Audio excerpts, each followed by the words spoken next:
আজ আমরা কলকাতার জোকা নবপল্লী এলাকার একটি ফ্ল্যাটের ওভারহেড ওয়াটার ট্যাঙ্ক ক্লিনিংয়ের জন্য এসেছি। এখানে মাত্র একটা 500 লিটারের ওভারহেড পিভিসি ট্যাঙ্ক আছে। এই ট্যাঙ্কের কাজটা শুধুমাত্র ভিডিও করার জন্যই করছি।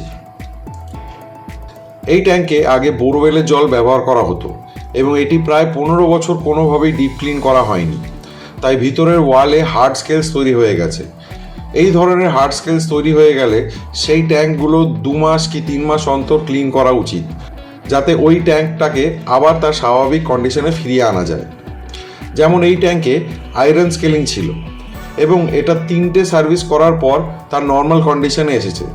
ঠিক এভাবেই আমরা আরও একটা ট্যাঙ্কের কাজ করেছিলাম যাতে ক্যালসিয়াম স্কেলিং ছিল এবং সেটা 20 বছর ডিপ ক্লিন করা হয়নি। সেটা আমাদের 2টো সার্ভিস লেগেছিল আবার তার নর্মাল কন্ডিশনে ফিরিয়ে আনতে।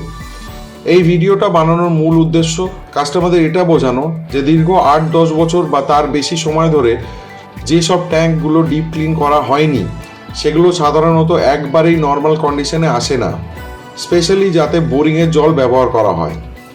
তবুও সাপ্লাইয়ের জল যদি হয় তাহলে একটা চান্স থাকে। জলের ট্যাঙ্ক হোক বা রিজার্ভার, সেগুলো প্রতি 6 মাস অন্তর ক্লিন করা উচিত। এতে ট্যাঙ্কের জল অনেক পরিষ্কার ও জীবাণুমুক্ত থাকে আর হার্ড স্কেলস তৈরি হওয়ার সম্ভাবনা খুব কম থাকে। কলকাতা বা তার আশেপাশে কোথাও 6 stage mechanized water tank cleaning করানোর প্রয়োজন হলে স্ক্রিনে দেওয়া নাম্বারের মাধ্যমে আমাদের সাথে যোগাযোগ করুন। ধন্যবাদ।